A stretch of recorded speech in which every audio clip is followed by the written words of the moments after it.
আসসালামু আলাইকুম। সবাইকে প্রীতি ও শুভেচ্ছা। উচ্চ মাধ্যমিক হিসাব বিজ্ঞান প্রথম পত্রের ২য় অধ্যায় হিসাবের বৈষম্যের আরেকটি ক্লাসে স্বাগতম।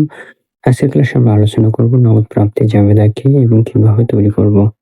আমরা জানি জাবেদাকে দুভাগে ভাগ করা হয়, সাধারণ বা প্রকৃত জাবেদা আর হচ্ছে বিশেষ জাবেদা।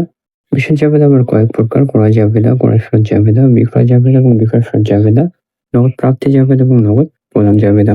নগদ প্রাপ্তি জাবেদা নগদ অর্থ বা ব্যাংকের মাধ্যমে প্রাপ্ত সকল অর্থের লেনদেন যে বিশেষ জাবেদার তারিখ অনুযায়ী লিপিবদ্ধ করা হয় তাকে নগদ প্রাপ্তি জাবেদা বা ক্যাশ রিসিপ্ট জার্নাল বলে।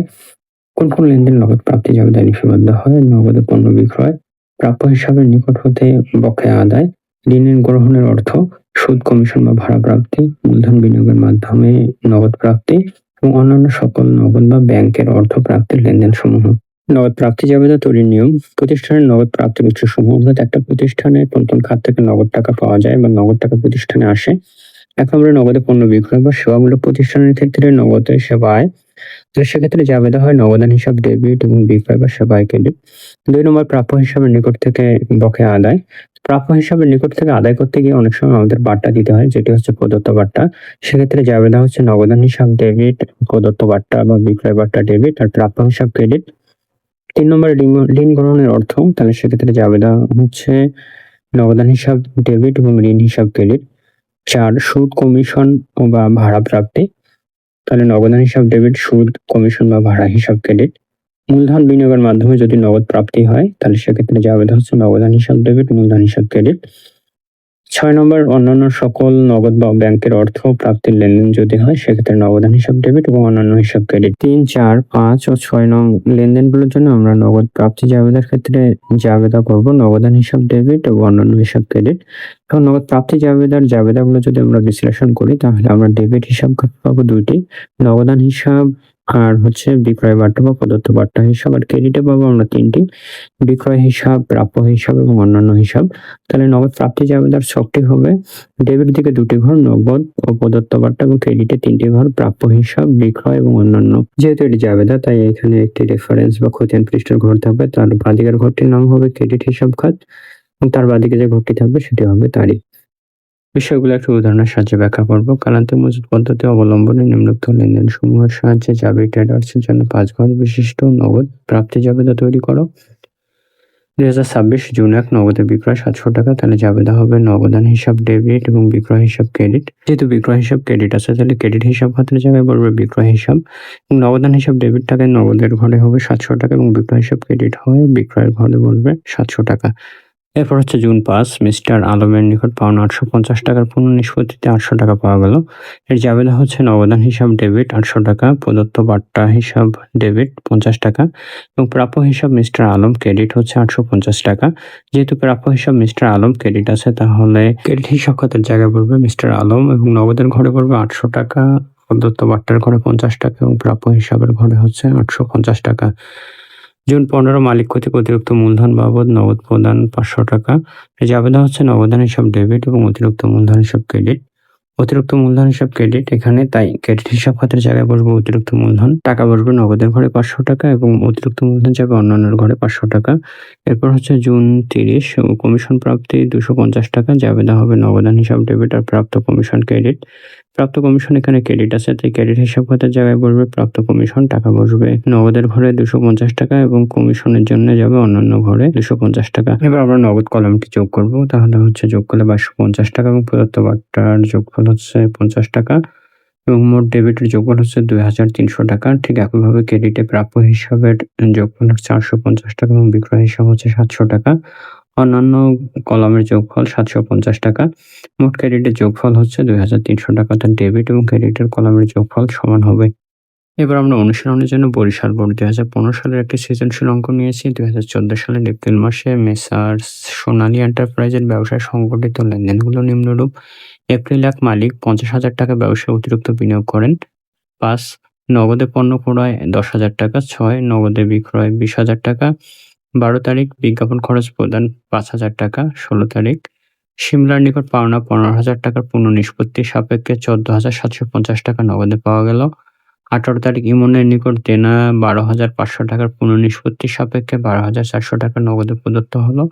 22 তারিখ আশরাফের নিকট হতে অফিস সরঞ্জামাদি ক্রয় 40,000 টাকা 50% নগদে 50% ধারে। এপ্রিল 26 শিহাবের নিকট ধারে বিক্রয় বাবদ প্রাপ্য 20,000 টাকার পুনঃনিষ্পত্তি সাপেক্ষে 19,550 টাকা পাওয়া গেল। এপ্রিল 28 সুদ পাওয়া গেল 3,000 টাকা। 30 তারিখ সাদমানের নিকট দেনা 17,500 টাকার পুনঃনিষ্পত্তি সাপেক্ষে 17,250 টাকা প্রদত্ত হলো। ক নম্বর করণীয়, নগদ প্রাপ্তি ও প্রদান জাবেদায় লিপিবদ্ধ হবে না এমন লেনদেনের সাধারণ জাবেদা দেখাও। আমরা জানি যে নগদ প্রাপ্তি এবং প্রদান জাবেদায় ধারে ক্রয় বিক্রয় লিপিবদ্ধ হয় না।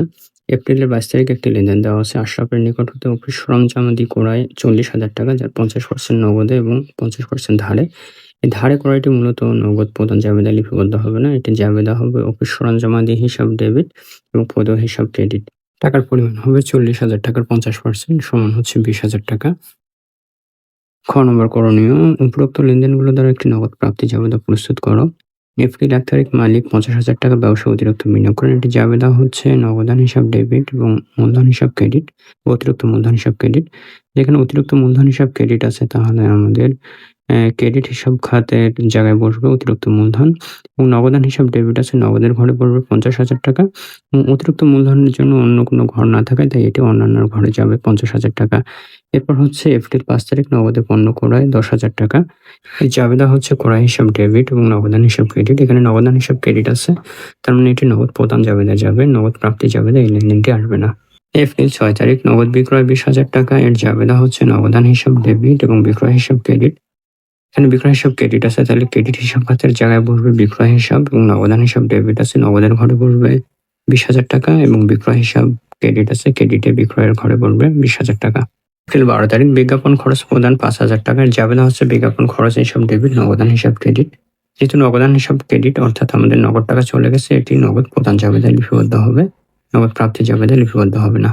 এপ্রিল 16 তারিখ শিমলার নিকট পাওনা 15,000 টাকার পুনঃনিষ্পত্তি সাপেক্ষে 14,750 টাকা নগদে পাওয়া গেল, তাহলে এটি নগদ প্রাপ্তি জাবেদায় লিপিবদ্ধ হবে। এটি জাবেদা হচ্ছে নগদান হিসাব ডেবিট। আর যেহেতু আদায় করার সময় আমরা কম টাকা পেয়েছি, এটি বাট্টা হিসাবে বিবেচিত হবে, প্রদত্ত বাট্টা হিসাব ডেবিট এবং প্রাপ্য হিসাব ক্রেডিট। টাকার পরিমাণ হবে নগদে, যেহেতু আমরা পেয়েছি 14,750 টাকা, আর বাট্টা হচ্ছে 250 টাকা, এবং হচ্ছে প্রাপ্য হিসাব 15,000 টাকা। যেহেতু এখানে প্রাপ্য হিসাব ক্রেডিট আছে, তাহলে ক্রেডিট হিসাব খাতের ঘরে পড়বে প্রাপ্য হিসাব সিমলা, নগদান হিসাব ডেবিট, তাহলে নগদের ঘরে পড়বে 14,750 টাকা, এবং বাট্টার ঘরে 250 টাকা, এবং প্রাপ্য হিসাবের ঘরে হচ্ছে 15,000 টাকা।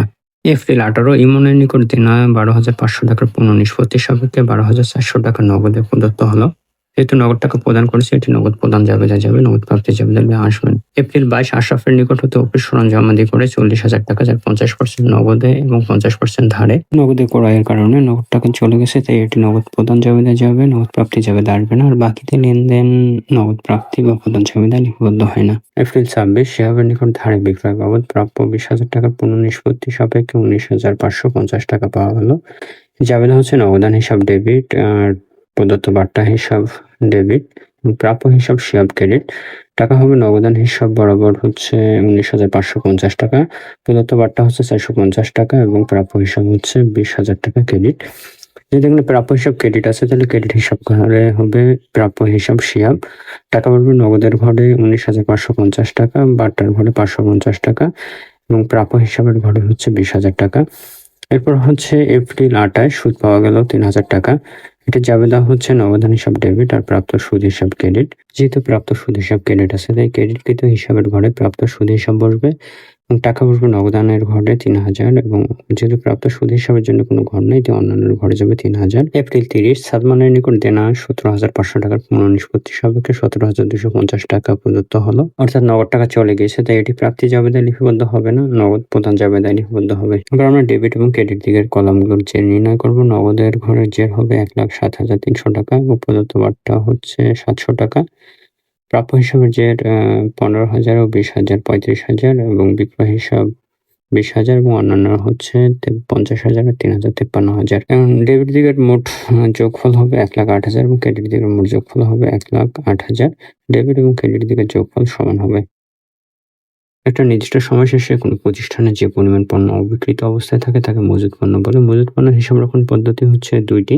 একটা হচ্ছে কালান্তিক মজুত পদ্ধতি আর হচ্ছে নিত্য মজুত পদ্ধতি। কালান্তিক মজুত পদ্ধতি হচ্ছে যে একটা নির্দিষ্ট সময় শেষে যখন মজুত পণ্যের হিসাব সংরক্ষণ করা হয় বা গণনা করা হয় তাকে কালান্তিক মজুত পদ্ধতি বলে। আর নিত্য মজুত পদ্ধতি হচ্ছে প্রতিদিনের মজুদ যখন প্রতিদিন হিসাব করা হয় বা গণনা করা হয় তখন তাকে নিত্য মজুত পদ্ধতি বলে। কালান্তিক মজুত পদ্ধতিতে আমরা বিক্রয় হিসাবমুক্ত করার জন্য জাবেদা দেই, নগদান হিসাব ডেবিট এবং বিক্রয় হিসাব ক্রেডিট। এবং নিত্য মজুত পদ্ধতিতে আমরা বিক্রয়কে হিসাবমুক্ত করার জন্য জাবেদা দেই, নগদান হিসাব ডেবিট এবং বিক্রয় হিসাব ক্রেডিট। এবং এর সাথে আমরা অতিরিক্ত আরেকটি জাবেদা দেই, সেটি হচ্ছে বিক্রিত পণ্যের ব্যয় হিসাবমুক্ত করার জন্য বিক্রিত পণ্যের ব্যয় হিসাব ডেবিট এবং মজুত পণ্য ক্রেডিট। বিষয়টি আমরা একটি উদাহরণের সাথে ব্যাখ্যা করব। নগদে বিক্রয় 10,000 টাকা, কালান্তিক মজুত পদ্ধতিতে এর জাবেদা হবে নগদান হিসাব ডেবিট এবং বিক্রয় হিসাব ক্রেডিট 10,000 টাকা। আর নিত্য মজুত পদ্ধতিতে নগদে বিক্রয় 1200 টাকা, যার ক্রয় মূল্য 700 টাকা। আমরা কিভাবে বুঝবো নিত্য মজুত পদ্ধতি? যখন বিক্রয়ের ক্ষেত্রে ক্রয় মূল্য দেওয়া থাকবে, এক্ষেত্রে জাবেদা হবে নগদান হিসাব ডেবিট এবং বিক্রয় হিসাব ক্রেডিট 1200 টাকা। এবং ক্রয় মূল্যের জন্য আমাদের অতিরিক্ত একটি জাবেদা দিতে হবে, সেটি হচ্ছে বিক্রিত পণ্যের ব্যয় হিসাব ডেবিট এবং মজুত পণ্য হচ্ছে ক্রেডিট। কালান্তিক ও নিত্য মজুত পদ্ধতিতে নগদ প্রাপ্তি জাবেদার ছক যদি আমরা তুলনা করি, তাহলে কালান্তিক মজুত পদ্ধতিতে ডেবিট দিকে নগদান হিসাব এবং প্রদত্ত বার্তা হিসাব, এবং নিত্য মজুত পদ্ধতিতেও ডেবিট দিকে নগদান হিসাব এবং প্রদত্ত বার্তা হিসাব।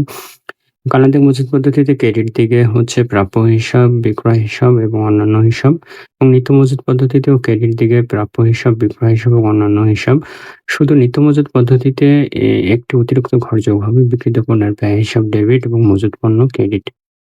কালান্তিক মজুত পদ্ধতি অবলম্বনে নিম্নোক্ত লেনদেন সমূহের সাহায্যে জাবি ট্রেডার্স এর জন্য 5 ঘর বিশিষ্ট নগদ প্রাপ্তি জাবেদা তৈরি করো। 2020 জুন 1 নগদ বিক্রয় 700 টাকা এবং ক্রয় মূল্য 500 টাকা। বিক্রয় ক্ষেত্রে যদি ক্রয় মূল্য দেওয়া থাকে তাহলে আমরা বুঝবো যে তিনি নিত্য মজুত পদ্ধতিতে মজুত পণ্যের হিসাব সংরক্ষণ করেন। এক্ষেত্রে বিক্রয় মূল্যের জন্য জাবেদা হচ্ছে বিক্রয় হিসাব ডেবিট এবং নগদান হিসাব ক্রেডিট। ক্রেডিট হিসাব খাতের জায়গায় বলবে বিক্রয় হিসাব, টাকা বলবে নগদান হলে 700 এবং বিক্রয় হলে 700। এবং ক্রয় মূল্যের জন্য আমাদের জাবেদা দিতে হবে বিক্রিত পণ্যের ব্যয় ডেবিট এবং মজুত পণ্য ক্রেডিট। শুধু এই ঘরে হচ্ছে ক্রয় মূল্য অর্থাৎ 500 টাকা বসাতে হবে। জুন 5 মিস্টার আলমের নিকট পাওনা 850 টাকার পূর্ণ নিষ্পত্তিতে 800 টাকা পাওয়া গেল। এর জাবেদা হচ্ছে নগদান হিসাব ডেবিট, প্রদত্ত বার্তা হিসাব ডেবিট এবং প্রাপ্য হিসাব মিস্টার আলম ক্রেডিট। যেহেতু প্রাপ্য হিসাব মিস্টার আলম ক্রেডিট আছে, তাহলে ক্রেডিটকৃত হিসাব খাতের জায়গায় প্রাপ্য হিসাব মিস্টার আলম বসবে। নগদের ঘরে বসবে হচ্ছে 800 টাকা এবং প্রদত্ত বার্তার ঘরে 50 টাকা এবং প্রাপ্য হিসাবের ঘরে বসবে 850 টাকা। জুন 15 মালিক কর্তৃক অতিরিক্ত মূলধন বাবদ নগদ প্রদান 500 টাকা। জাবেদা হচ্ছে নগদান হিসাব ডেবিট এবং অতিরিক্ত মূলধন হিসাব ক্রেডিট। ক্রেডিটকৃত হিসাব খাতের জায়গায় অতিরিক্ত মূলধন বসবে, টাকা বসবে নগদের ঘরে 500 টাকা এবং অতিরিক্ত মূলধনের যে কোনো ঘর না থাকার কারণে অন্যান্য হিসাব বসবে 500 টাকা। 18 তারিখ নগদ বিক্রয় 900 টাকা, ক্রয় মূল্য 700 টাকা। তাহলে এটির জন্য হচ্ছে ক্রেডিটকৃত হিসাব খাতের জায়গায় বলবে বিক্রয় হিসাব, টাকা বলবে নগদের ঘরে 900 টাকা এবং বিক্রয়ের ঘরে হচ্ছে 900 টাকা। এবং ক্রয় মূল্যের জন্য আমাদের জাবেদা হবে বিক্রিত পণ্যের ব্যয় ডেবিট এবং মজুত পণ্য ক্রেডিট। এই ঘরে শুধু ক্রয় মূল্য 700 টাকা বলবে। 30 তারিখ কমিশন প্রাপ্তি 250 টাকা। জাবেদা হচ্ছে নগদান হিসাব ডেবিট এবং প্রাপ্ত কমিশন ক্রেডিট। ক্রেডিটকৃত হিসাব খাতের জায়গায় বলবে কমিশন হিসাব, টাকা বলবে নগদের ঘরে 250 টাকা এবং অন্যান্য, যেহেতু কমিশনের জন্য কোনো ঘর নেই তাহলে অন্যান্যর ঘরে বলবে 250 টাকা। এরপর আমরা ডেবিটের ঘরগুলো যোগ করব। ডেবিটের নগদের জের হচ্ছে 3150 এবং প্রদত্ত বার্তা হচ্ছে 50। তাহলে এই দুটি যোগ করলে আমাদের হবে 3200। ঠিক একইভাবে ক্রেডিটের ঘরগুলো আমরা জের করবো। প্রাপ্য হিসাব 850, বিক্রয় 1600 এবং অন্যান্য 750, সবগুলো যোগ করলে হবে 3200। এবার আমরা একটি সৃজনশীল সমস্যার সমাধান করব। খ নম্বর, উপযুক্ত লেনদেনগুলো দ্বারা নগদ প্রাপ্তি জাবেদা প্রস্তুত করো। একটি নিত্য মজুত পদ্ধতিতে নগদ প্রাপ্তি জাবেদা হবে। কিভাবে বুঝবো? যদি বিক্রিত পণ্যের ব্যয়ের ক্ষেত্রে হচ্ছে ক্রয় মূল্য দেওয়া থাকে। জুলাই 1 নগদ তহবিল 50,000 টাকা, যন্ত্রপাতি 20,000 টাকা এবং পদ 15,000 টাকা। এটি প্রারম্ভিক জেট, এটি নগদ প্রাপ্তি জাবেদা আসবে না। জুলাই 3 10,000 টাকার পণ্য 10% বার্তায় ক্রয় করে 4,000 টাকা নগদে ও 5,000 টাকা চেকে প্রদান করা হলো। এটি হচ্ছে নগদ প্রদান জাবেদায় লিপিবদ্ধ হবে। জুলাই 7 আসবাবপত্র ক্রয় 5,000 টাকা এবং বহন খরচ 500 টাকা। এটিও নগদ প্রদান জাবেদায় লিপিবদ্ধ হবে। জুলাই 8 নগদ বিক্রয় 40,000 টাকা এবং ক্রয় মূল্য 30,000 টাকা। এটি নগদ প্রাপ্তি জাবেদায় লিপিবদ্ধ হবে। এটি জাবেদা হচ্ছে নগদান হিসাব ডেবিট এবং বিক্রয় হিসাব ক্রেডিট। এবং ক্রয় মূল্যের জন্য আমাদের আরেকটি জাবেদা দিতে হবে বিক্রিত পণ্যের ব্যয় হিসাব ডেবিট, মজুত পণ্য ক্রেডিট। ক্রেডিট হিসাব খাতের ঘরে বলবে বিক্রয় হিসাব, টাকা বলবে নগদের ঘরে 40,000 এবং বিক্রয়ের ঘরে 40,000 এবং বিক্রিত পণ্যের ব্যয় এবং মজুত পণ্যের ঘরে বলবে ক্রয় মূল্য 30,000। জুন 10 3 তারিখে আমাদের ইস্যুকৃত চেকটি প্রত্যাখ্যাত হলো। অর্থাৎ 3 তারিখে পণ্য ক্রয় করে আমরা চেক প্রদান করেছিলাম, সেই চেকটি আমাদের কাছে আবার ফেরত আসছে। এজন্য আমাদের ব্যাংক হিসাব ডেবিট হয়েছে। আর পদ হিসাব বা ক্রয় ফেরত হিসাব ক্রেডিট। তাহলে ক্রেডিট হিসাব খাতের জায়গায় বলবো ক্রয় ফেরত বা পদ হিসাব। আর টাকা বসবে হচ্ছে নগদের ঘরে ৫,০০০, অন্যান্যের ঘরে ৫,০০০। জুলাই ১২ আর নগদের প্রায় ২০,০০০ টাকা ৫০% হারে। এটি নগদ প্রাপ্তি জাবেদা লিপিবদ্ধ হবে না। জুলাই ১৪ লিমনের নিকট থেকে প্রাপ্তি ৮,০০০ টাকা, ৮,৫০০ টাকার পুনঃনিষ্পত্তিতে। জাবেদা হচ্ছে নগদান হিসাব ডেবিট, প্রদত্ত পাট্টা হিসাব ডেবিট এবং প্রাপ্য হিসাব ক্রেডিট। ক্রেডিট হিসাব খাতের জায়গায় পড়বে প্রাপ্য হিসাব, টাকা বসবে নগদের ঘরে ৮,০০০, প্রদত্ত পাট্টার ঘরে ৫০০ এবং প্রাপ্য হিসাবের ঘরে ৮,৫০০ টাকা। জুলাই ১৫ লিপিকে পরিশোধ ৩,৮০০ টাকা, প্রেক্ষিতে পাট্টা প্রাপ্তি ২০০ টাকা। এটি নগদ প্রদান জাবেদায় লিপিবদ্ধ হবে। জুলাই ১৬ পুরাতন যন্ত্রপাতি বিক্রয় ৩,০০০ টাকা, এর জাবেদা হচ্ছে নগদান হিসাব ডেবিট এবং যন্ত্রপাতি হিসাব ক্রেডিট। তাহলে ক্রেডিট হিসাব খাতের ঘরে পড়বে যন্ত্রপাতি হিসাব, টাকা পড়বে নগদের ঘরে ৩,০০০ এবং অন্যান্যের ঘরে ৩,০০০। জুলাই ২০ ব্যাংক থেকে উত্তোলন করা হলো ৩,০০০ টাকা, এর জাবেদা হচ্ছে উত্তোলন হিসাব ডেবিট, ব্যাংক হিসাব ক্রেডিট। এটি নগদ প্রাপ্তি জাবেদায় লিপিবদ্ধ হবে না। জুলাই ২৫ ৫% বাট্টায় চেকে বিক্রয় ২৫,০০০ টাকা, এর ক্রয় মূল্য হচ্ছে ২০,০০০ টাকা, এর জাবেদা হচ্ছে ব্যাংক হিসাব ডেবিট, বিক্রয় হিসাব ক্রেডিট এবং ক্রয় মূল্যের জন্য হচ্ছে বিক্রিত পণ্যের ব্যয় ডেবিট, মজুত পণ্য ক্রেডিট। ক্রেডিটকৃত হিসাব খাতের জায়গায় পড়বে বিক্রয় হিসাব, টাকা পড়বে নগদের ঘরে ২৫,০০০ এবং বিক্রয়ের ঘরে ২৫,০০০। বিক্রিত পণ্যের ব্যয় ডেবিট, মজুত পণ্য ক্রেডিট। এই ঘরে ক্রয় মূল্য বসাতে হবে ২০,০০০। এবার ডেবিট এবং ক্রেডিটের জেড করতে হবে, মোট ডেবিট এবং ক্রেডিটের যোগফল সমান হবে। পরবর্তী ক্লাসে আমরা আলোচনা করব নগদ প্রদান জাবেদা কি এবং কিভাবে তৈরি করব। হিসাব বিজ্ঞানের পর এরকম নতুন ভিডিও পেতে আমাদের সাথে যুক্ত থাকো। কমেন্টে তোমাদের মতামত জানিয়ে দাও। ধন্যবাদ সবাইকে।